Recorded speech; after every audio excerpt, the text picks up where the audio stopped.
Bueno, pues hubo, ¿cómo les va? Qué lindo día para cantar noticias que han llegado de Nuevo México, 1848. Pues fue firmado el gran tratado de Guadalupe Hidalgo.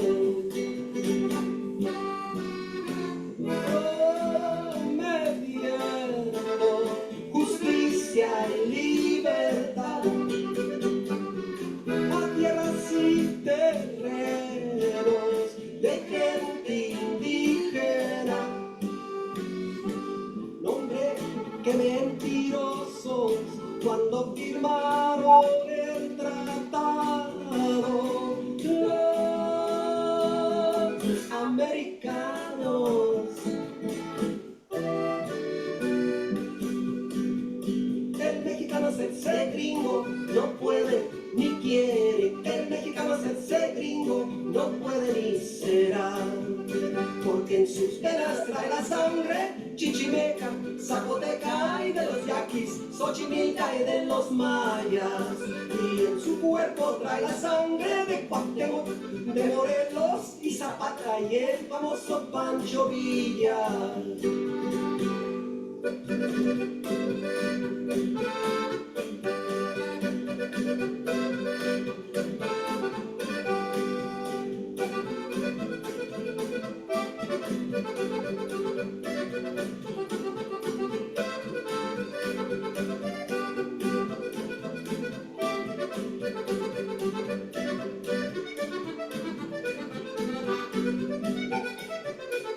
Texas y Utah y California, Wyoming y Colorado, Nevada, Nuevo México, todas estas tierras fueron robadas. Y al presente nos encontramos rogándole al gobierno. Reyes, López, Tijerina, en Nuevo México han levantado armas, sus tierras reclamo. Ahí está, y aquí nos tienen, nuestra cultura aplastada. Y hablando English,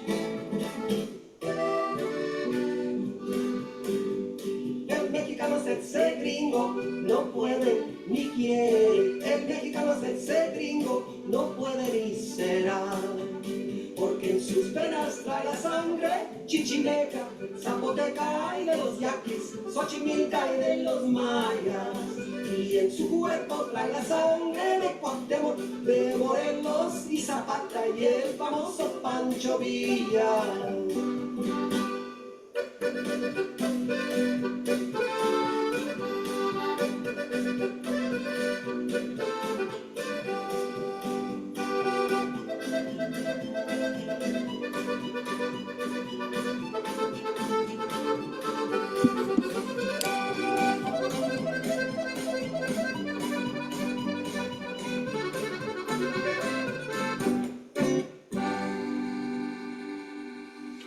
Muy buenas tardes, tengan todos ustedes. Les saluda Armando García, director de Radio Nuestra América.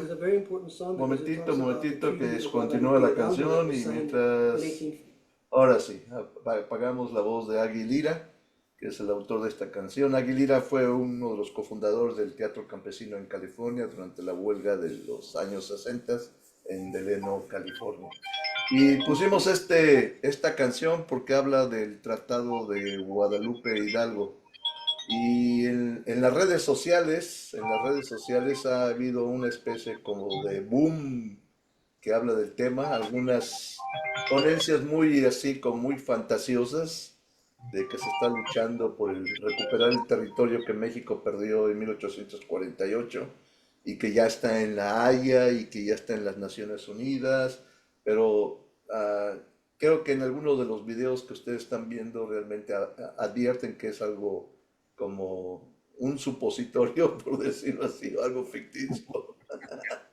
Pero realmente hay mucha razón del tema y vamos a hablar Carlos Arango y yo sobre esto y voy a leer un artículo que yo escribí, nada más para una partecita para entrar en contexto. Hace tiempo, yo desde muy joven cuando llegué a Estados Unidos me interesé mucho en el tema y anduve indagando yo. Inclusive en la revista Nuestra América, en los años 90, publiqué el tratado completito. La revista era mensual, como ahora, ah, y agarraba así, me aventé como creo que un año a ponerlo todo, ¿verdad? Pero aquí lo que yo he escrito sobre este tema, yo le puse un título, el último análisis que hice, el Tratado de Guadalupe Hidalgo puede, digo, no, puede ser arma de justicia para los inmigrantes mexicanos. Y explico yo que el Tratado de Paz, Amistad, Límites y Arreglo Definitivo entre los Estados Unidos mexicanos y los Estados Unidos de América, conocido como el Tratado de Guadalupe Hidalgo, firmado el 2 de febrero de 1848, puso fin a la intervención estadounidense en México, que fue entre el año de 1846 y 1848. Más allá de su función como acuerdo de paz, este documento es la piedra fundamental de una herida histórica que aún resuena especialmente en el trato a los inmigrantes de origen mexicano y sus descendientes en los Estados Unidos. El análisis de este tratado y sus subsecuentes violaciones no es un mero ejercicio académico, sino un llamado a la justicia histórica y a la necesidad de hacer vigente su espíritu protector ante la actual represión y violación de los derechos de los inmigrantes mexicanos. Hay dos artículos para agarrar el tema, es el artículo 8 de este tratado, que dice que garantiza los derechos de propiedad de los mexicanos en los territorios cedidos serían inviolablemente respetados. Y el artículo 9 dice, ofrece la opción de conservar la ciudadanía mexicana o adquirir la estadounidense, y mientras tanto serían mantenidos o protegidos en el goce de su libertad, de su propiedad y de los derechos civiles que en otro tiempo tuvieron con el arreglo de las leyes mexicanas. Esta es una promesa fundamental del tratado. Aquellos que se convirtieron en extranjeros en su propia tierra recibirían un trato y una protección equiparables a la de los ciudadanos estadounidenses. Y ahí lo dejo porque hay otro artículo que es el 10 y donde el Senado estadounidense suprimió este artículo por completo. Lo que sucede es que cuando se firmó el Tratado de Guadalupe Hidalgo, México estaba ocupado militarmente. Y para los conocedores de la legalidad de este tratado, dice cuando un país está ocupado militarmente y llega a firmar, no están en igual de condiciones. Entonces, por lo tanto, ante organismos internacionales, este tratado, por haber estado México ocupado militarmente, es nulo. Se puede pelear en las cortes y decir que fue a fuerza, fue como si te estuvieran diciendo, di la verdad, y te tienen una pistola o un cañón en la cabeza para volártelo. Y eso es la analogía que hacemos muchos que hemos estudiado el Tratado de Guadalupe Hidalgo. El artículo que suprimieron dice que protegía especialmente las concesiones de tierras otorgadas a los gobiernos de España y México, y esta eliminación facilitó el despojo sistemático de tierras a las familias mexicanas a través de procesos legales costosos y parciales. Entonces hay varios, y lo que he sabido yo también es que el tratado que firmó México en 1848, cuando lo ratifica el Senado estadounidense, fue otro. O sea, lo hicieron a su manera. Como ya estaba firmado, pues para que lo ratificara el Senado, le quitaron y le ponieron, le pusieron por aquí, le pusieron por allá a conveniencia. Y con el tiempo, en la canción escucharon ustedes a Reyes Tijerina, que fue un México estadounidense que peleó por las tierras de las familias de Nuevo México que deberían de ser de quedar en las propiedades de las manos mexicanas, de las familias mexicanas. Y llegó un lío ahí que las arrebataron, pues, las decomisaron, no sé qué más hicieron. Y empezó una lucha muy fuerte por las tierras de Nuevo México, amparándose en el Tratado de Guadalupe Hidalgo. Ahora, ese Tratado de Guadalupe Hidalgo, en el artículo que acá les empecé yo a decir, es que alguien que sepa de leyes, pero realmente internacionales, pueda llevar a cabo o llevar a Estados Unidos a la Corte Internacional para que se vuelva a reabrir el tratado de una manera y decir, aquí está lo que prometiste, esto es lo que se firmó y esto es lo que tú estás haciendo. Y en eso es en base a los derechos de los inmigrantes mexicanos que viven en Estados Unidos. Muchos que son nacidos acá son descendientes de los mexicanos que se quedaron cuando hubo el robo de la tierra. Y ahora actualmente la consigna es que nadie es extranjero en una tierra que fue robada en 1848. Y este es el tema, y no sé cómo lo veas tú, Carlos, pero es un buen tema como me dijo un día un periodista mexicano, no digo su nombre porque es famoso, él era mi jefe, y en San Antonio, Texas, no quise yo ir a cubrir un evento que estaba como a 3 horas, y se enojaron y me llamaron la atención y me dice, es que tenemos que estar en la jugada. Bueno, pues estamos en la jugada del Tratado de Guadalupe Hidalgo. Carlos, Muy bien, bienvenido a tu programa La Voz del Inmigrante. muy buenas tardes, noches o días, de acuerdo como nos estén escuchando y viendo. En realidad, esta conversación tiene mucho sentido, especialmente por todo lo que hemos estado viendo en estos días bajo el gobierno de Donald Trump, la persecución contra la comunidad inmigrante, la criminalización y la cantidad de deportados que, que, que, que su gobierno ha generado, y casi un tercio de estos deportados son de origen mexicano. Esto nos lleva a considerar que cuando la gente pregunta qué es lo que podemos hacer, pues el problema es cómo recuperamos nuestra soberanía. La cuestión de la autodeterminación de los pueblos en ese contexto fue una cuestión muy importante, porque el Tratado de Guadalupe Hidalgo significa una idea, una invasión norteamericana con el propósito de ser ellos los dominantes, la famosa destino manifiesto, y luego pues, la doctrina Monroe, que es América para los americanos, pero para los gringos, dirían ellos, ¿verdad?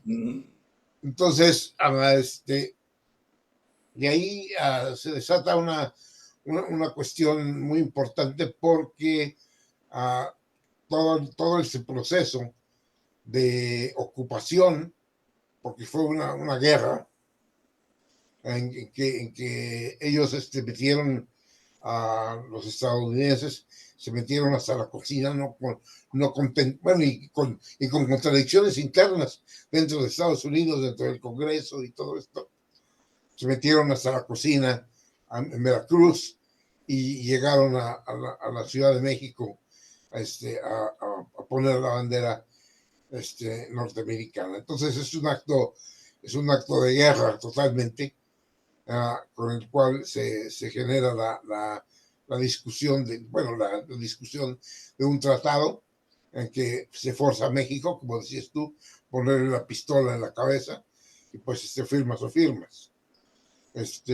Y México tenía el problema de que estaba súper dividido, la división esta eterna de conservadores y liberales, que parece que no cesa. Es desde la Revolución Francesa, man. Los que están de acuerdo a un lado, a la derecha, y los que están a la izquierda. ¿Te acuerdas? De ahí viene. Ujú. Y no cesa. Entonces, eso pues, permitió mayormente que el país no estuviera unificado. Y a pesar de que Santana logró la victoria en el Álamo, Ujú. lo cual pues es una cuestión de gran relevancia, de Remember el Álamo, ¿no? Y toda la cuestión, también la secesión que quería Texas de México. Entonces, pues era un ajedrez muy complicado, un rompecabezas muy difícil de armar. Entonces, lo que sí es claro es que los estadounidenses, especialmente la gente del norte, pensaban que los esclavistas del sur, porque el país norteamericano está obviamente también dividido por los federalistas y la gente que no quería la esclavitud, la gente, los Lincoln y los esclavistas. Y los esclavistas obviamente querían el territorio mexicano para precisamente seguir la cuestión de la esclavitud. Y, y como consecuencia de eso, no solo con la victoria de ellos en ese tema, no solo pues maltratan y violan todos los derechos de los mexicanos, sino nos convierten en trabajadores de segunda clase, nos convierten en proletarios de segunda clase, en mano de obra barata, algo que tenía un fin muy, muy claro.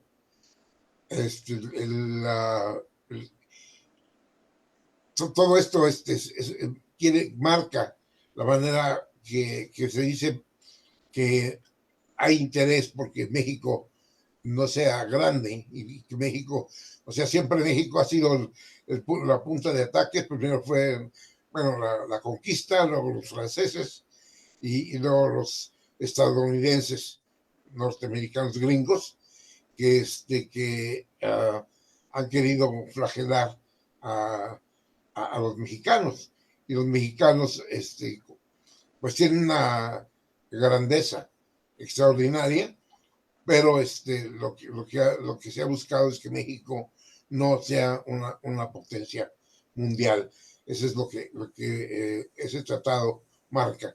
Y a México lo somete, lo someten a un desarrollo diferente y a una experiencia diferente con esa ocupación.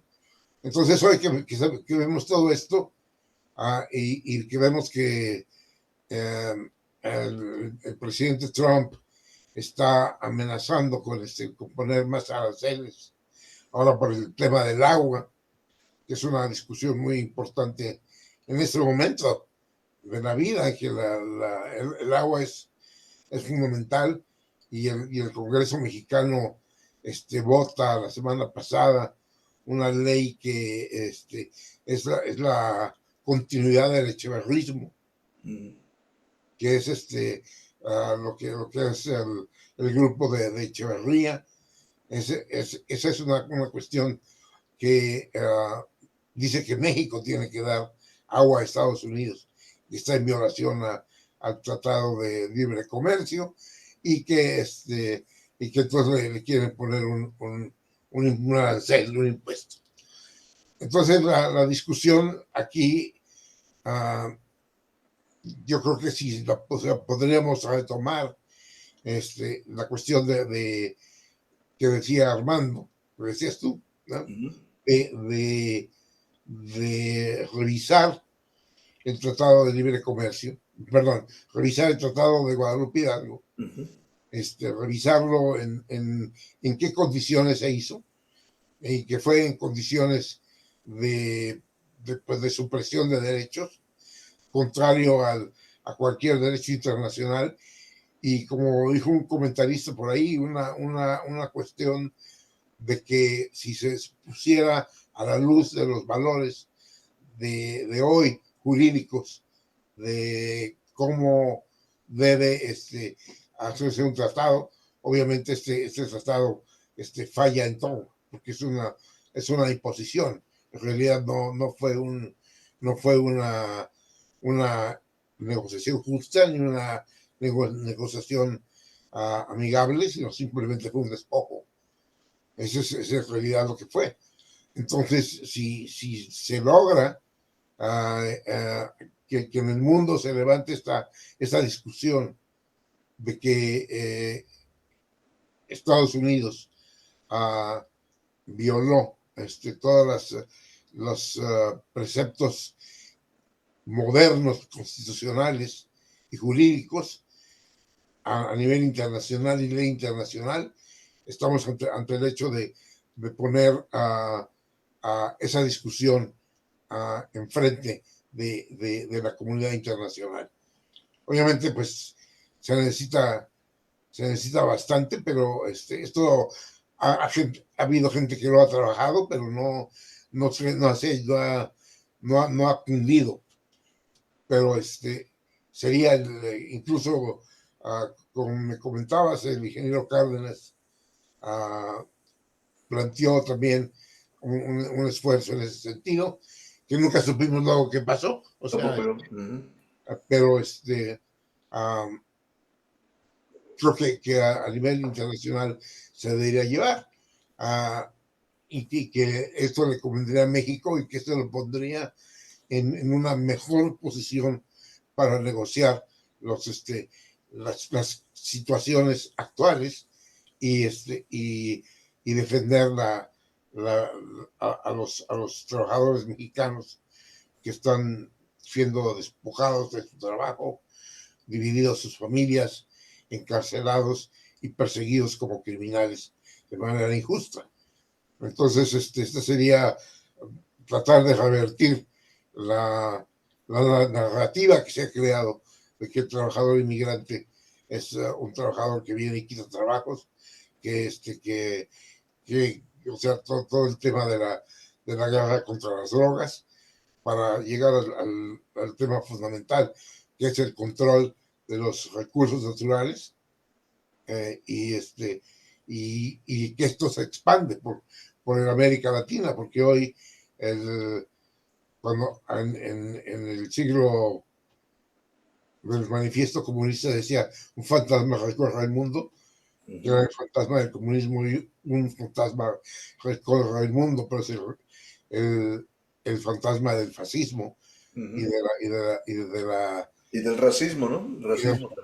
Y del racismo y de la explotación de todo el continente. Entonces, yo creo que hay que anteponer esas políticas a otro nivel, porque obviamente no una guerra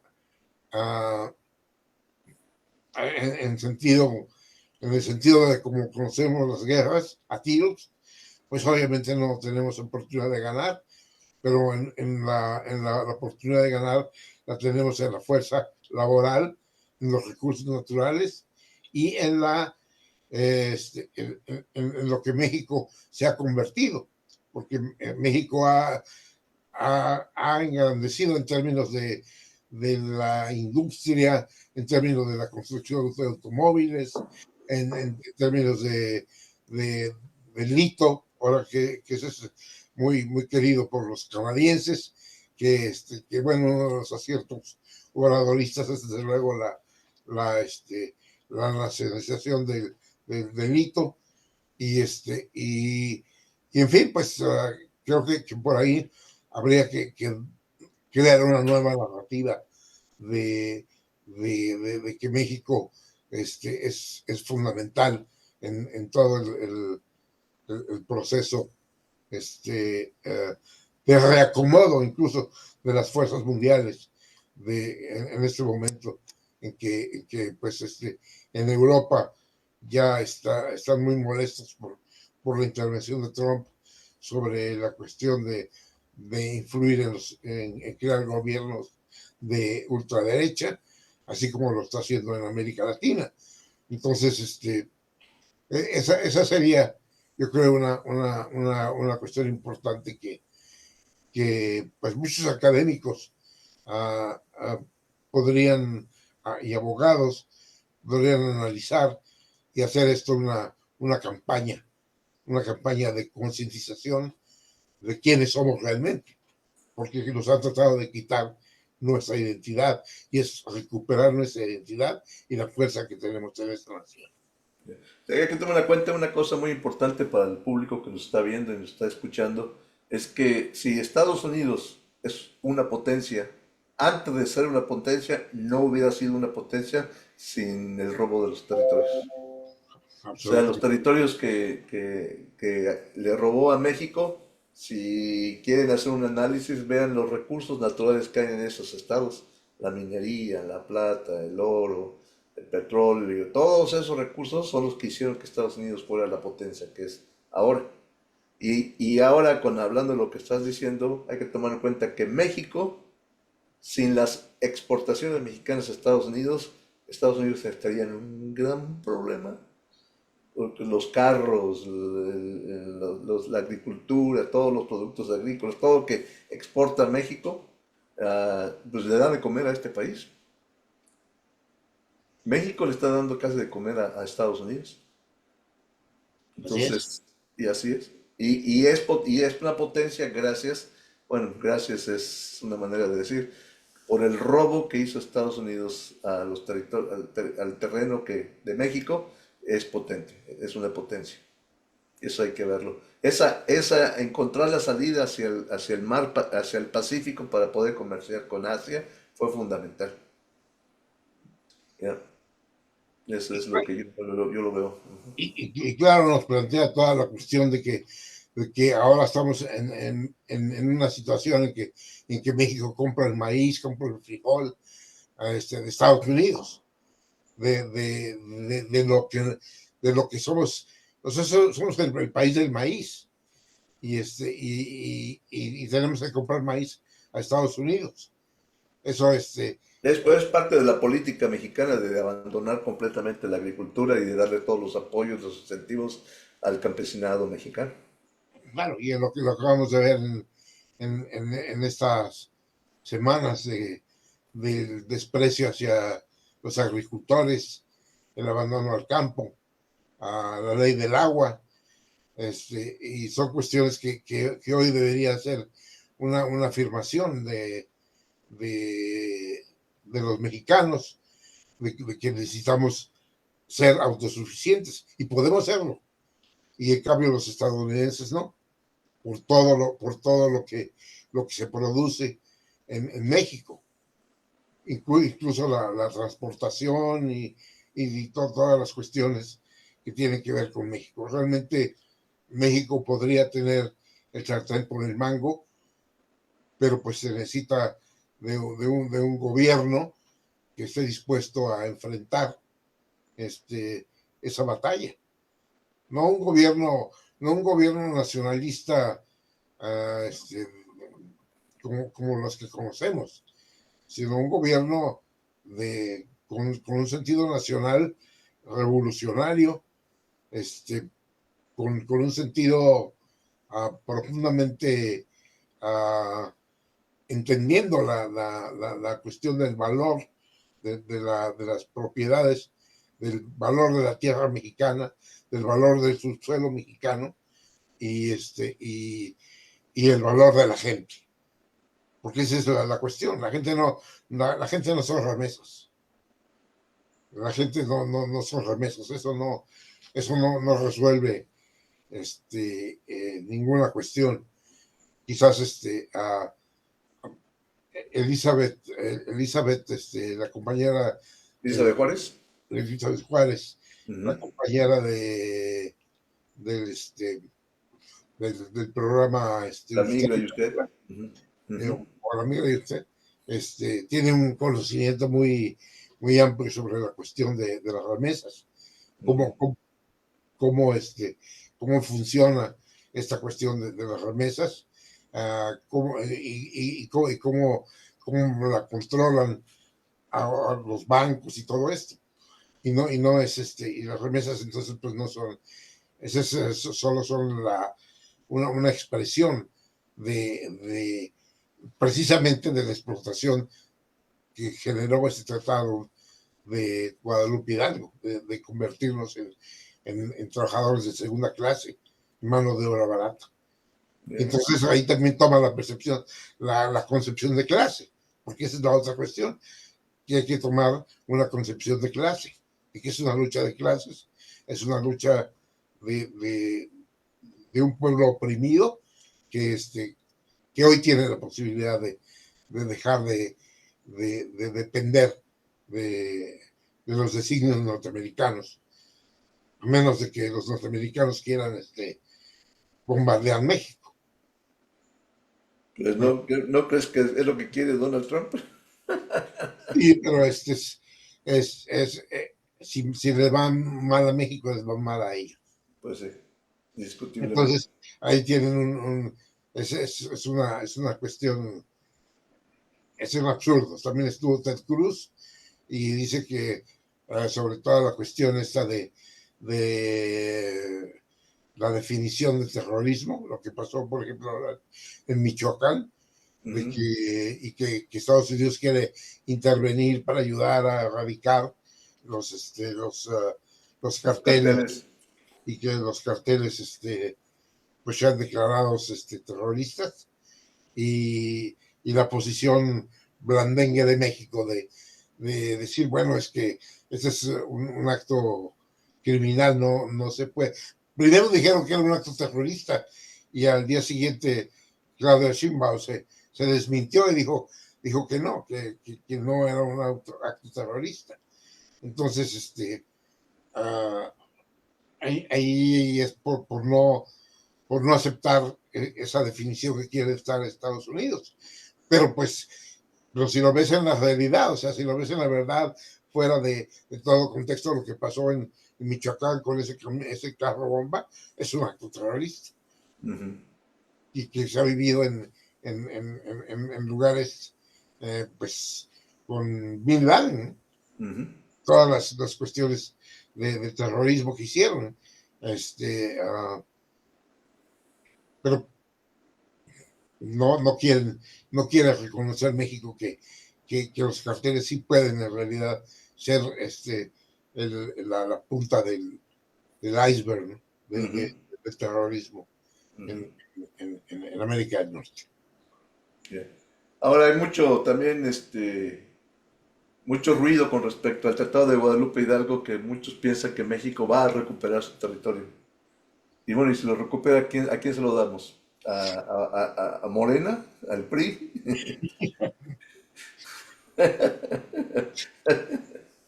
No, yo creo que la cuestión, bueno, primero que hay que llevar toda esa discusión si esto llega a suceder si no es una quimera, ¿verdad?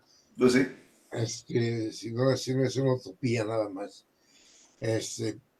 Pero hay muchos mexicanos en Estados Unidos.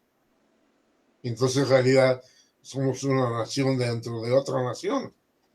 Sí. ¿Cuántos somos? Como 40, ¿no? Sí.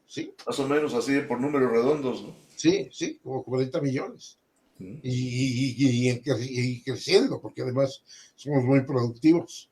Sí. Nos multiplicamos. Nos multiplicamos y en tanto el anglosajón no se multiplica. No, se están quedando atrás. Sí, y entonces tenemos toda una generación de jóvenes que se ha diseñado un plan para que esos jóvenes nazcan y únicamente se dediquen a ciertos empleos. O sea, que la educación quitarle el sentido crítico a la educación. Bueno, que aquí no ha habido sentido crítico, pero en México lo había, pero también ahí en México hay una cuestión de que se ha disminuido la posibilidad de la educación crítica, de enseñarte a pensar, no nomás enseñarte las cosas básicas. Antes en tu tiempo, pues sabías aritmética, sabías lectura, sabías historia, sabías civismo, sabías química y muchas veces hasta la cuántica, ¿no? Sí. Pero hoy hay un analfabetismo tremendo. Hoy ya la lectura se ha convertido por medio de estos medios. Aparatos, los aparatos. Sí, pues es una síntesis y ya esa es tu información. Realmente no se profundiza en el pensamiento. Entonces, México tiene que recuperar ese camino, uh, Vasconcelos, en tiempo, que nombró a Torres Bodet como secretario de Educación Pública, empezaron la campaña esta de alfabetización y la campaña del texto gratuito. ¿Los libros de texto gratuito? ¿Qué? Yeah. Y lo criticaban, decían, bueno, pero pues es que esos libros es único. Y entonces Bodet dijo, no es único, ese es para que exista un texto. Claro que los maestros pueden pedir otros textos, pero si los alumnos tienen la posibilidad de comprarlos. Si no tienen la posibilidad de comprarlos, cuando menos ya tienen este libro y ahí está la imagen de la mujer con la bandera y todo eso. Bandera y el niño caminando con el libro de texto gratuito. Que en realidad fue uno de los momentos más épicos de la educación mexicana. Y fue con López Mateos con que empezó, ¿verdad? Fue con López Mateos, ¿no? Creo que sí, o Ruiz Cortines, no me acuerdo. Cuando empezaron los libros gratuitos. Con Ruiz Cortines, sí. Ruiz Cortines, sí. En los años 50, sí. Entonces algo muy importante. La cuestión, y son cuestiones que están basadas en la educación, y eso es lo que se ha abandonado, la educación, y al abandonar la educación, pues estás abandonando, es igual que abandonar el campo, y es igual que abandonar el territorio, ¿no? Y eso es algo que se tiene que hacer para reconstruir la epopeya mexicana, ¿no? Y bueno, y poder enfrentar a Estados Unidos de una manera que no sea con balas, sino sea con ideas y con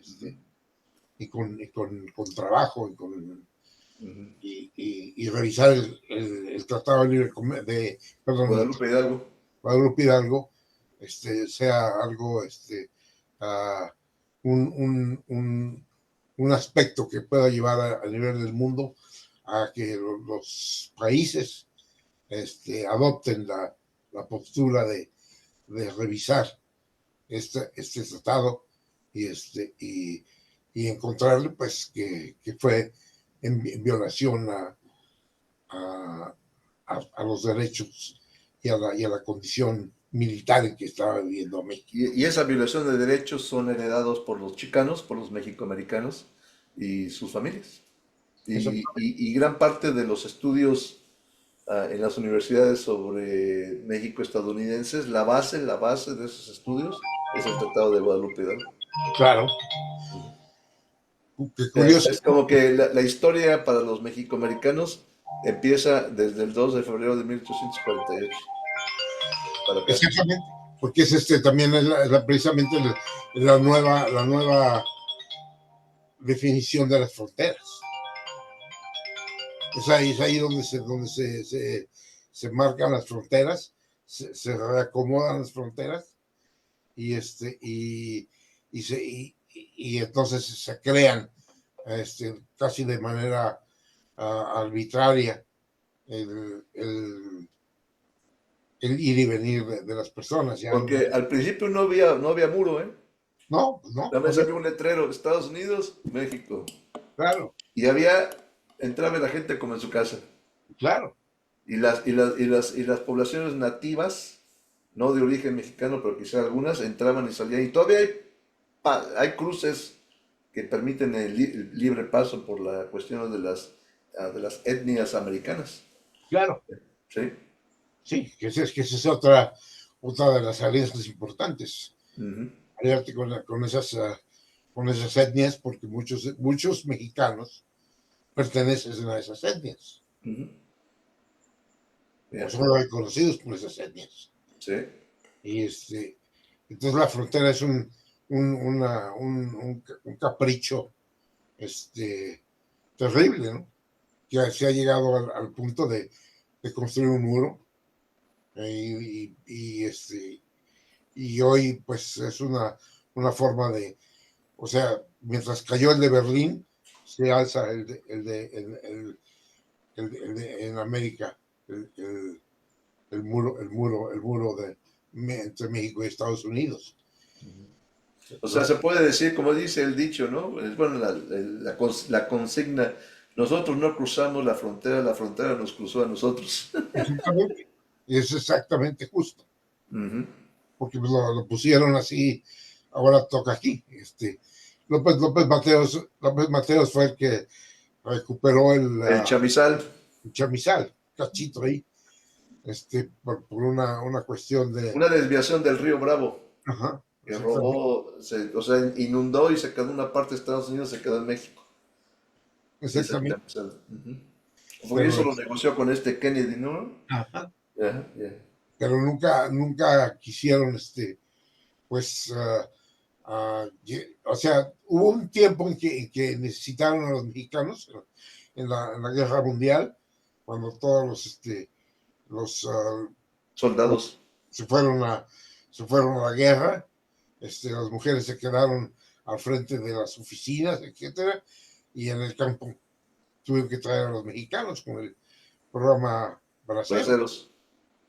Y ese es efecto también de ese tratado, de utilizar, o sea, una diferencia de clase y decir, pues que vengan los mexicanos a trabajar y después que trabajen y se vayan, ¿no?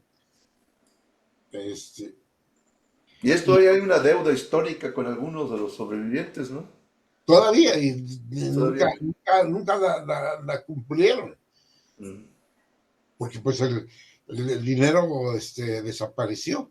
Sí, pero el dinero sí se envió, pero alguien se lo acaparó allá, ¿no? En México. Sí, sí, sí, en Sí, México, fue la Gandaya. sí, bien feo. Y el último que hizo una cuestión fue Calderón, pero no cubrió a todos. Y de ahí para acá, pues ya no se ha escuchado nada, ni nadie ha movido la cuestión de la recuperación de lo que se debe a los familiares, la deuda histórica. Es una deuda histórica. Ujú. Muy bien, Carlos. ¿Qué más podemos hacer con el Tratado de Guadalupe Hidalgo?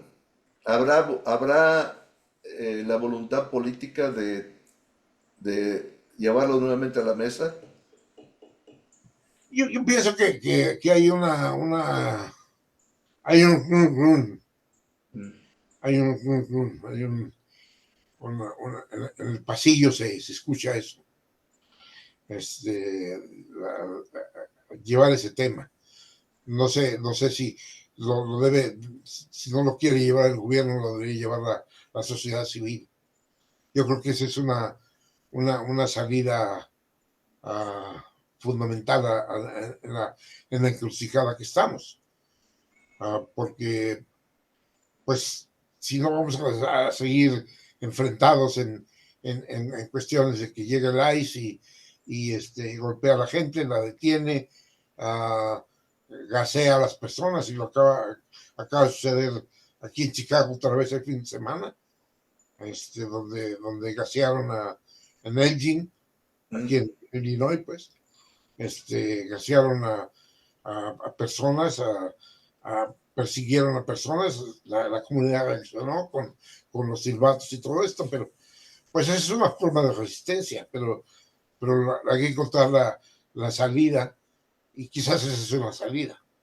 Realmente habría que, parte de lo que se ha hablado es de crear una agenda nacional que plantee desde la base, desde abajo, la cuestión. Yo no creo que el gobierno tiene esa habilidad. El gobierno está más bien en el pragmatismo, en la manera de cómo mantienen el control, y con un México insubordinado actualmente, con un México que ya lastimosamente tiene presos políticos. Que eso es algo que se supone que los que están gobernando no deberían tener presos políticos, y tienen a esos chamacos de la famosa generación Z detenidos y acusados con cargos muy similares a los que hubo en el 68. Sí, asociación delictuosa. Asociación delictuosa y una serie de cuestiones. Entonces, realmente México tiene que resolver estas cuestiones internamente, de que no es todo por lo más para crear el poder y amasajar el poder, sino de cómo surgir como nación, ¿no? Cómo la nación puede realmente prosperar y salir adelante, y México ser la economía emergente que venía siendo, ¿no?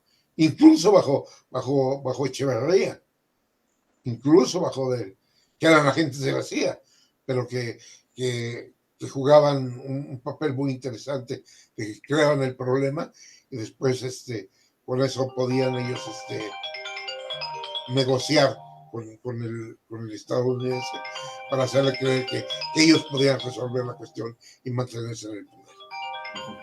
Que cambiar un poco de tema ahora, hablando de Chicago, ¿hay respiro después de que Gregory Bovino ya no está ahí en Chicago con la patrulla fronteriza? Pues pues el respiro se acabó el sábado pasado, ¿no? Con la cuestión de Elgin. Y ya amenazó que regresa en febrero. ¿Quién, Bovino? Bovino, la patrulla fronteriza, que van a dar otro sweep, otra entonces no han quitado el dedo del renglón. O sea que siguen aquí. Incluso ayer un grupo de trabajadores temporales estaban pidiendo la cuestión de crear un espacio donde pueda la gente ir a contratarlos, que sea como santuario, que no pueda entrar el ICE a detenerlos ahí, porque están pidiendo trabajo en las Home Depots, y llegan ahí y las ocupan. Y Home Depot es una compañía precisamente que ha estado 100% bajo la campaña de Trump, del programa trumpista, ¿no? Ellos han sido muy, muy importantes en ese sentido, y siendo que gran parte de su clientela es una clientela de origen mexicano o latino. Entonces, ahí se insiste en la cuestión y la gente reclama en los chats y todo eso, dice, bueno, ¿y cuándo va a haber un día sin mexicanos? ¿Cuándo vamos a parar la economía? Porque esa es la única alternativa. Esa es la otra alternativa, como parar la economía. Que esa es una manera también pacífica, una manera sencillamente de no comprar, no ir, sí, ya conocemos el método de la cuestión, es que se lleve a cabo y que empezara a ahogar la economía estadounidense. Ya, entiendo. Muy bien, Carlos, pues con eso podemos terminar el programa de hoy. Sí, Entonces vamos a estar pendientes a ver quién hace más ruido, el run run sobre el Tratado de Guadalupe Hidalgo. Pero tiene que haber voluntad política de allá de México. claro. Y claro, acá los abogados de México estadounidenses, de las organizaciones grandes, si quisieran empezar a mover algo para que se defiendan los derechos de los trabajadores mexicanos, pues empezar a mover a todo lo que es dentro del Congreso o no sé a dónde, para que se empiece a ver y dar justicia a los trabajadores mexicanos acá en Estados Unidos. Sí, es un tema que puede entrar a la discusión. Hay que Muy bien. fundamentarlo muy bien. Ok, Carlos, pues muchas gracias. Este es el programa La Voz del Inmigrante por Radio Nuestra América. Carlos, nos vemos la semana que entra. Nos vemos. A ver si ya firmaron otro tratado. No, el tratado que van a firmar va a ser en un año. Ah, bueno, entonces es otro. El Tratado de Libre Comercio, pero está sujeto a una serie de presiones que está poniendo Trump. Ahí podrían incluir la cuestión laboral. Siempre han descuidado la parte laboral, No, nunca ha querido incluir. ¿no? Ahí, entonces tenía que ahí podría entrar el Tratado de Guadalupe y dar algunas cláusulas, ponerlas ahí, que son, no sé. Sí, A ver quién se avienta eso. sí, al fin se logró al menos el aumento del salario mínimo en México. Ese es un avance importante y eso sí hay que reconocérselo a la política de la Cuarta Transformación. Yeah. Para que vean que no solo le tiramos a la Cuarta Transformación, sino pues si hace algo bien, eso está bien hecho. Se aplaude, se reconoce. Y la cuestión de la jornada de 40 horas, que es algo que, bueno, que va a Eso entrar. se ha luchado desde el 1 de mayo ahí en Chicago. Exactamente. Sí, ya está. Entonces de ahí se empezó a pelear. Y ya cuántos años, en 1800 y cacho hasta la fecha. Pero pues México ha sido uno de los países más, con más explotación laboral y salarial, y pues es tiempo de recuperar esa posibilidad de engrandecer a México. Ok, ahí lo dejamos. Gracias, Carlos. Nos vemos la próxima semana. Hasta pronto.